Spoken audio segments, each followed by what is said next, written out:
Welcome to YouTube channel YRS class में एक बार फिर से आप सभी लोगों का बहुत बहुत स्वागत है। तो दोस्तों सेट नंबर 5 2020 824 एनएन कोड में खंड का के जितने भी प्रश्न थे उन सभी प्रश्नों को इसके पहले के वीडियो में मैंने अच्छे तरीके से आप लोगों को पढ़ा दिया था। यदि आपने अभी तक वो वीडियो नहीं देखे हैं तो नीचे डिस्क्रिप्शन में लिंक दिया गया है, वहां आप उस वीडियो को जाकर देख सकते हैं।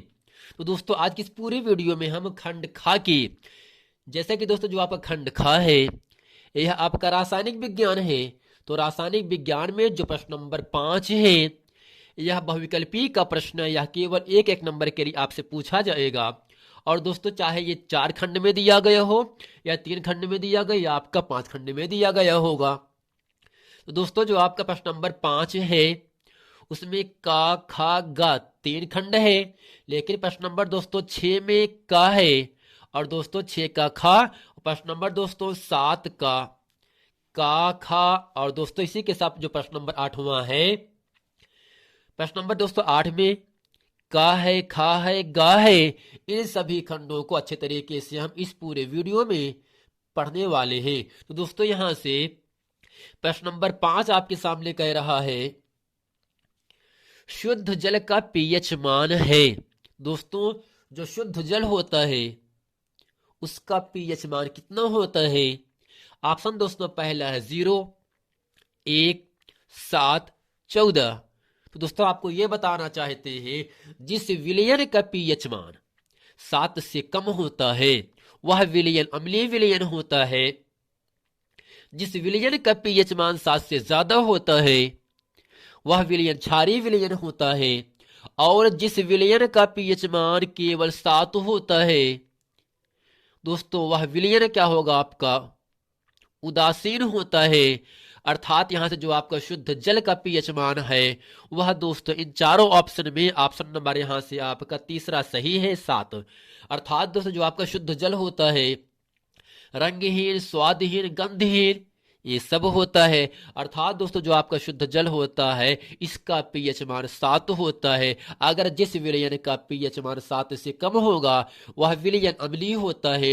अगर दोस्तों 7 से ज्यादा जिस विलयन का पीएच मान हो जाता है वह विलयन आपका क्षारीय हो जाता है। और जो जिस विलयन का पीएच मान 7 रहता है वह विलयन केवल दोस्तों उदासीन होता है। अर्थात यहां से जो शुद्ध जल का पीएच मान होता है वह दोस्तों 7 होगा। अर्थात शुद्ध जल का जो शुद्ध जल है यह दोस्तों उदासीन होता है, क्योंकि इसका ना तो गंधहीन, स्वादहीन कुछ नहीं होता है। इसलिए शुद्ध जल का जो पीएच मान होता है वह दोस्तों 7 होता है। प्रश्न नंबर खा है निम्नलिखित में से कौन से धातु साधारण ताप पर जल से अभिक्रिया करती है? यानी ऐसी कौन सी धातु है जो साधारण ताप पर जल से अभिक्रिया करती है, पानी से क्रिया करती है? ऑप्शन पहला है कापर, दूसरा है लोहा, तीसरा है जस्ता, चौथा है सोडियम। तो दोस्तों इन चारों ऑप्शन में ऑप्शन नंबर यहां से आपका चौथा सही, सोडियम। यानी सोडियम एक ऐसी धातु है, सोडियम एक ऐसी धातु है जो साधारण ताप पर अभिक्रिया करती है। दोस्तों प्रश्न नंबर ग है प्रोपेनॉल में क्रियात्मक समूह है। दोस्तों पहला है single bond CHO greater than carbon double bond oxygen, single bond hydroxide जिसे OH कहेंगे, और दोस्तों यहां से सिंगल बॉन्ड COOH।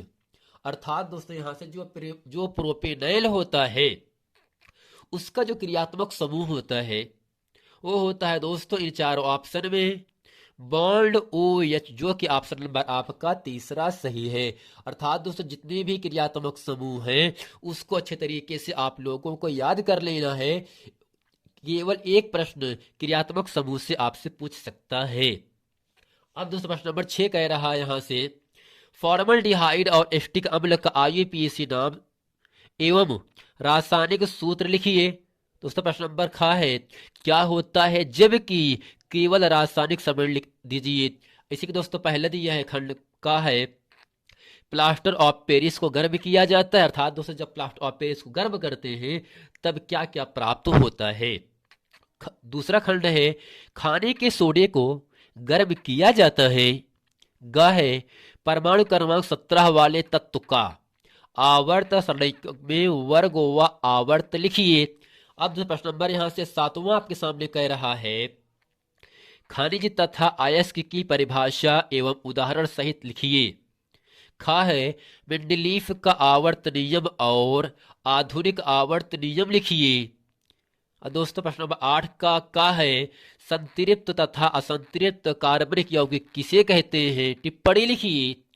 खा है सजातीय श्रेणी किसे कहते हैं, टिप्पणी लिखिए। और दोस्तों साबुन तथा अपमार्जक के निर्माण अभिक्रिया क्या है, इन सबको दोस्तों में क्या करना है, टिप्पणी लिखना है। आइए दोस्तों चलते हैं यहां से प्रश्न नंबर 6 का और 6 का प्रश्न नंबर 7 के जितने खंड, प्रश्न नंबर 8 के जितने भी खंड हैं, इस पूरे वीडियो में हम अच्छे तरीके से पढ़ने वाले हैं। तो दोस्तों यहाँ प्रश्न नंबर 6 का है फॉर्मल्डिहाइड और एसिटिक अम्ल का IUPAC नाम एवं रासायनिक सूत्र लिखिए। तो दोस्तों IUPAC का फुल फॉर्म होता है international union of pure applied chemistry, अर्थात दोस्तों जो IUPAC का फुल फॉर्म होगा international union of pure applied chemistry होता है। तो दोस्तों यहां से दो शब्द है, फॉर्मल्डिहाइड है और एसिटिक अम्ल है। इसका दोस्तों हमें IUPAC नाम लिखना है और इसका रासायनिक सूत्र भी लिखना है। अब दोस्तों इसके उत्तर में यहां से लिखेंगे हेडिंग करके फॉर्मल्डिहाइड का IUPAC नाम। अब दोस्तों इसमें लिखेंगे बराबर करके यहां से मेथेनॉल, अर्थात दोस्तों जो आपका फॉर्मल्डिहाइड होता है उसका दोस्तों IUPAC नाम होता है मेथेनॉल होता है, जबकि इसका रासायनिक सूत्र होता है HCHO होता है। अर्थात दोस्तों हर एग्जाम में, हर सेट में, राजीव प्रकाशन के हर सेट में फॉर्मल्डिहाइड का IUPAC नाम और एसिटिक अम्ल का IUPAC नाम, इसका जो रासायनिक सूत्र होता है इसको आपसे बार बार पूछा गया है। इसलिए दोस्तों हम आशा करते हैं फॉर्मल्डिहाइड और एसिटिक अम्ल का IUPAC नाम और रासायनिक सूत्र इसको अच्छे तरीके से आप याद रखेंगे।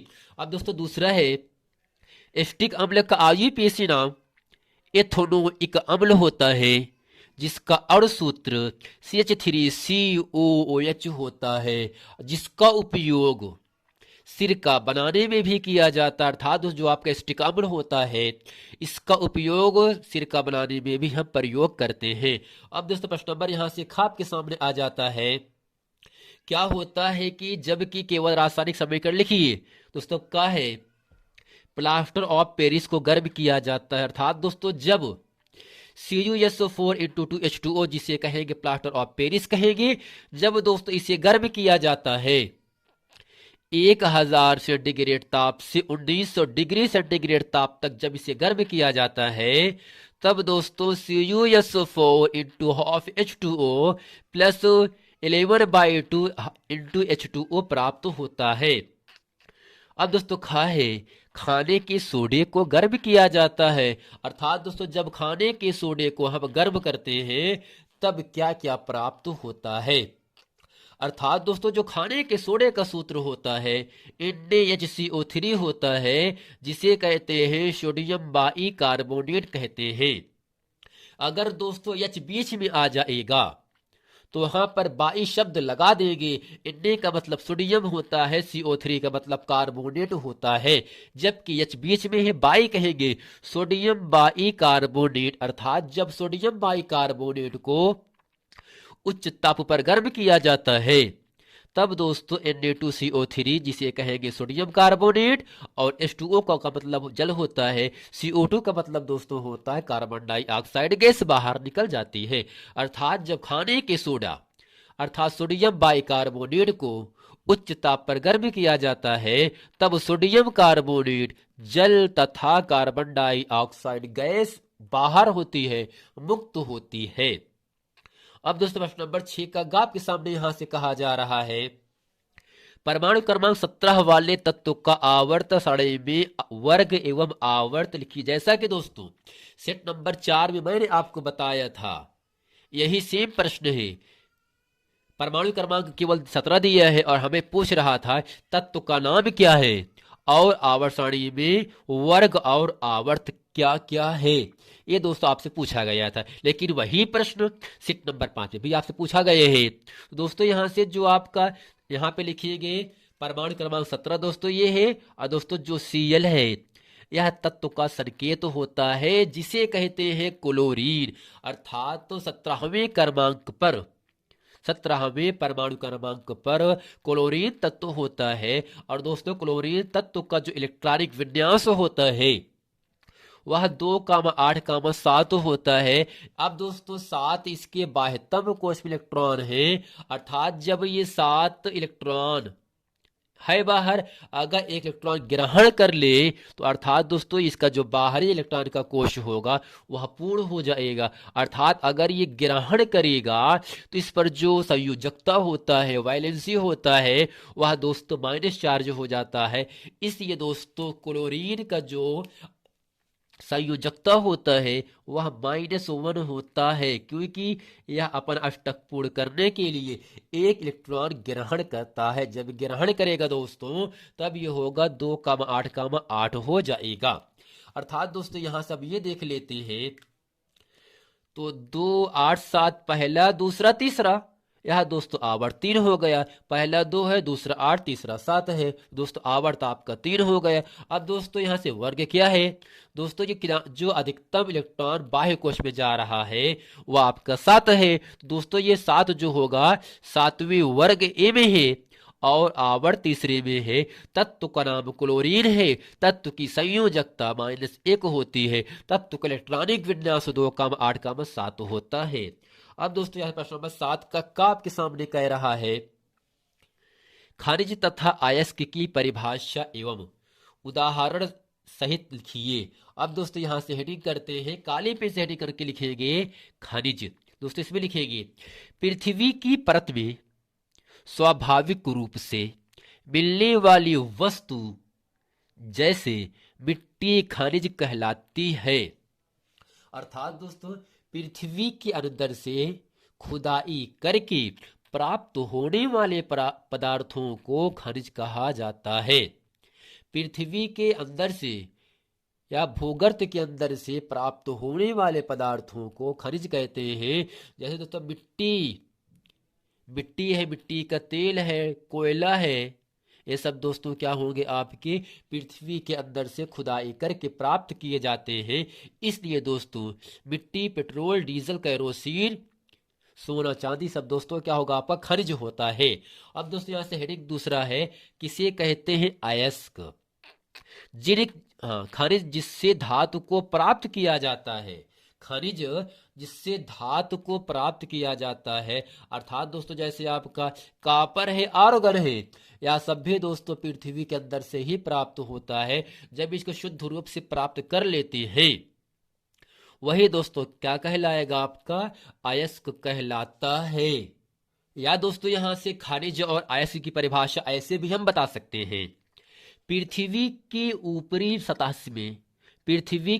ऊपरी सतह में बालू, मिट्टी व अन्य अशुद्धियों से मिश्रित यौगिक खनिज कहलाते हैं। अर्थात दोस्तों पृथ्वी के ऊपरी सतह में बालू, मिट्टी व रेत अन्य अशुद्धियों से मिश्रित जो यौगिक पाए जाते हैं खनिज कहलाते हैं। और दोस्तों जो आपका अयस्क की परिभाषा होगी वह खनिज पदार्थ जिससे धातु का निष्कर्षण सरलता से कम खर्च में एवं अधिक मात्रा में प्राप्त होता है अयस्क कहलाता है। अर्थात दोस्तों पृथ्वी के अंदर से जो पदार्थ प्राप्त करते हैं वह खनिज कहलाएगा। अगर उस खनिज को हम कम खर्च में लेकिन ज्यादा मात्रा में प्राप्त कर लेंगे तो वह दोस्तों अयस्क कहलाता है। अब दोस्तों यहां से प्रश्न नंबर 7 का खा कह रहा है दोस्तों, इसमें हेडिंग आपके सामने यहां से है, मेंडलीफ की आवर्त नियम और आधुनिक आवर्त नियम लिखिए। अब दोस्तों यहां से हेडिंग करते हैं मेंडलीफ की आवर्त नियम। मेंडलीफ की आवर्त नियम दोस्तों जितनी भी हेडिंग हम बना करके लिखेंगे वो सभी हेडिंग दोस्तों काली पेन से होगा या स्केच से आप लिखेंगे एग्जाम में। अब दोस्तों यहां से लिखेंगे नंबर 1 करके। मेंडलीफ ने आरंभ में यानी शुरुआत में 63 तत्वों को आवर्त सारणी में रखा। तो दूसरा है, मेंडलीफ ने तत्वों के लिए खाली स्थान छोड़ दिए। लेकिन दोस्तों जो आपका आधुनिक आवर्त नियम है इसमें क्या बताया गया, आधुनिक आवर्त सारणी में 118 तत्वों को स्थान दिया गया। लेकिन दोस्तों जो आपका मेंडलीफ का आवर्त नियम है उसमें 63 तत्व हैं, लेकिन आधुनिक आवर्त नियम में 118 तत्वों को स्थान दिया गया। दूसरा है, आधुनिक आवर्त सारणी में सभी तत्व सही से व्यवस्थित हैं। लेकिन दोस्तों जो आपका मेंडलीफ का आवर्त नियम है इसमें मेंडलीफ ने तत्वों के लिए खाली स्थान छोड़ दिए हैं। और दोस्तों आधुनिक आवर्त नियम में, आधुनिक आवर्त सारणी में सभी तत्वों को सही क्रम में व्यवस्थित रूप से रखा गया है। अब दोस्तों जो अगला हेडिंग यहां से है वह आपके सामने है, संतृप्त और असंतृप्त यौगिक किसे कहते हैं। और दोस्तों आप यहाँ से हेडिंग करके लिखते हैं संतृप्त हाइड्रोकार्बन यौगिक। इसमें लिखेंगे वे हाइड्रोकार्बन यौगिक जिनमें कार्बन के चारों संयोजकताएं एकल बंध द्वारा पूर्ण होती हैं या जुड़ी होती हैं उसे संतृप्त हाइड्रोकार्बन यौगिक कहते हैं।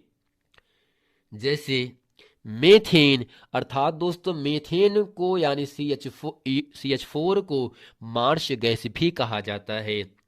एथेन का दोस्तों सूत्र होता है C2H6, प्रोपेन का सूत्र होता है C3H8। दोस्तों यहाँ जितने भी सूत्र प्राप्त हो रहे हैं CH4, C2H6, C3H8, यह दोस्तों जब हम CnH2n+2 जिसे दोस्तों एल्केन का सूत्र कहेंगे, इस एल्केन के सूत्र में जब n का मान 1 रखेंगे तो C11 तो दोस्तों लिखेंगे नहीं, n का मान 1 है, 2 1 2 2 4 अर्थात CH4 प्राप्त होगा।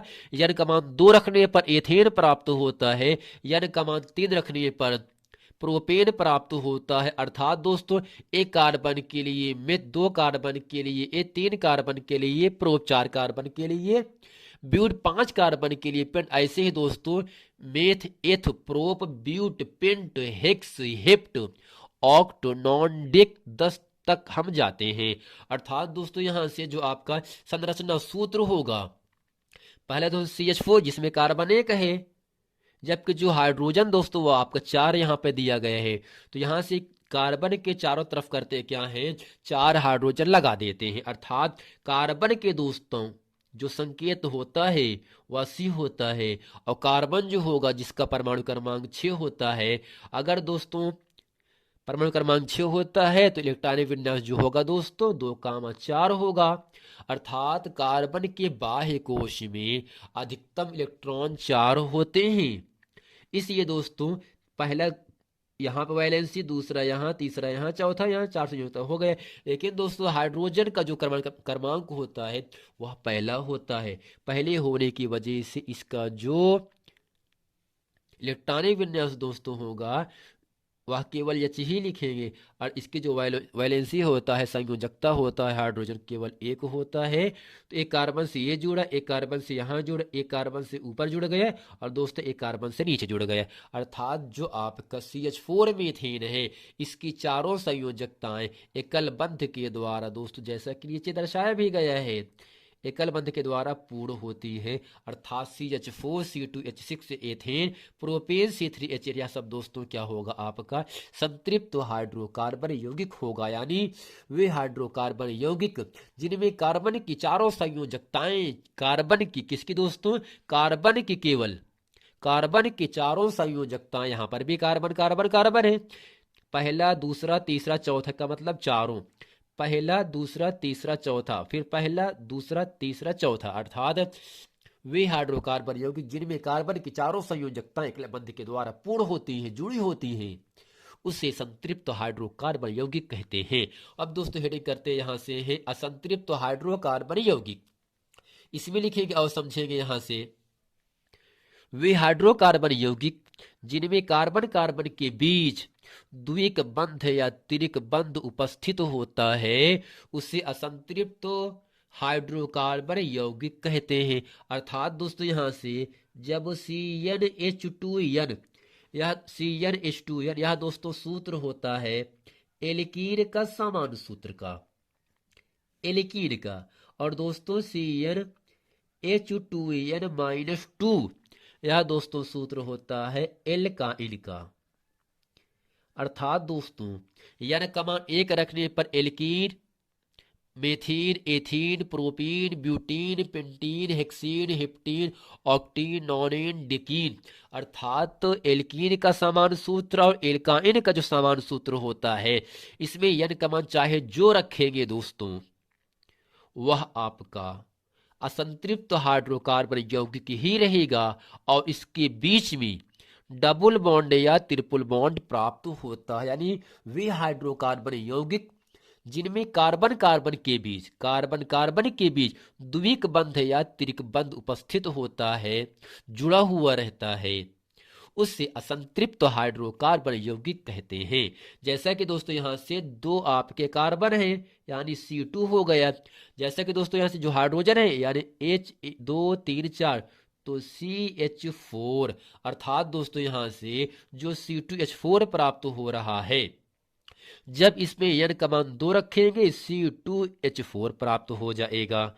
और दोस्तों यहाँ से दो आपका कार्बन है और दोस्तों यहाँ से जो आपका n कमान 2 दूरी 4 में दोस्तों 2 अर्थात जो आपका C2H2 प्राप्त है, 2 कार्बन है 2 हाइड्रोजन है। जब यहाँ से n कमान 2 इसमें रखेंगे एल्काइन में रखेंगे तब दोस्तों यहाँ से आपका पहला सूत्र प्राप्त हो जाता है मेथाइन। यह दोस्तों सूत्र किसका होगा? मेथाइन का सूत्र होता है, मेथाइन दोस्तों होगा। लेकिन जो C2H4 है यह सूत्र होता है किसका दोस्तों सूत्र होगा? मेथीन का होगा। एल्कीन तो मेथीन पहला होगा, नहीं एथीन होगा दोस्तों, एथीन हो गया। और दोस्तों ये आपका 2 कार्बन है ये दोस्तों एथीन ये होगा, एथाइन होगा। 2 कार्बन के लिए एथ लगाते हैं, 1 कार्बन के लिए दोस्तों हम मेथ लगाते हैं। चूंकि सी यहाँ पर 2 है अर्थात यह का मान 2 होगा, 2 कार्बन के लिए हम एथ लगाते हैं तो ये आपका एथीन होगा या आपका एथाइन होता है। दोस्तों आशा करते हैं संतृप्त और असंतृप्त हाइड्रोकार्बन यौगिक किसे कहते हैं ये अच्छे तरीके से आप लोगों को समझ में आ गया होगा। अब दोस्तों चलते हैं सजातीय श्रेणी किसे कहते हैं। दोस्तों यहाँ से हेडिंग करते हैं सजातीय श्रेणी। इसमें लिखेंगे जब कार्बनिक यौगिकों को कार्बन परमाणु के बढ़ती संख्या के आधार पर रखा जाता है तो एक श्रेणी प्राप्त होती है जिसे सजातीय श्रेणी कहा जाता है। अर्थात दोस्तों जब कार्बनिक यौगिकों को कार्बन और हाइड्रोजन बनने वाले यौगिक को हाइड्रोकार्बन यौगिक कहा जाता है। अर्थात दोस्तों यहाँ जितने भी यौगिक हैं सब दोस्तों हाइड्रोकार्बन यौगिक, क्योंकि सब में कार्बन और हाइड्रोजन लगाया गए हैं, यानी कार्बन और हाइड्रोजन के संयोग से बनने वाले यौगिक को हाइड्रोकार्बन यौगिक कहते हैं। तो दोस्तों हेडिंग क्या है? सजातीय श्रेणी है जब कार्बनिक यौगिकों को कार्बन परमाणु यानी कार्बन का मतलब सी का मान 1 रहे, फिर C2 हो जाए, C3 हो जाए, C4 हो जाए, C5 C6 C7 C8 C9 C10। अर्थात जब कार्बनिक यौगिकों को कार्बन परमाणु की बढ़ती संख्या के आधार पर रखा जाता है तो दोस्तों हमें एक श्रेणी प्राप्त हो जाता है। यही दोस्तों श्रेणी ही हमें कहलाती है सजातीय श्रेणी। अर्थात दोस्तों जो आपका एल्केन का समान सूत्र होता है CnH2n+2 होता है, अर्थात CnH2n+2 यह दोस्तों एल्केन का समान सूत्र होता है। n का मान 1 रखने पर मीथेन प्राप्त होता है, n का मान 2 रखने पर एथेन प्राप्त होता है। ऐसे ही दोस्तों methane, ethane, propane, butane, pentane, hexane, heptane, octane, nonane, decane. जब n का मान 10 रहेगा तो डिकेन बोलेंगे, जब n का मान 9 रहेगा नॉनेन बोलेंगे। तो दोस्तों इसको अच्छे तरीके से आपको याद कर लेना है। एल्केन का सामान्य सूत्र CnH2n+2 होता है और CnH2n-2। एल्काइन का सामान्य सूत्र होता है CnH2n। यह दोस्तों एल्कीन का सामान्य सूत्र होता है। तो दोस्तों आशा करते हैं एल्केन, एल्कीन, एल्काइन का सामान्य सूत्र अच्छे तरीके से आप लोगों को समझ में आ गया होगा और संतृप्त हाइड्रोकार्बन यौगिक, इन सब महत्वपूर्ण परिभाषाओं को अच्छे तरीके से आप लोगों को समझ में आ गया होगा। मिलते हैं दोस्तों नेक्स्ट वीडियो में, तब तक के लिए थैंक यू।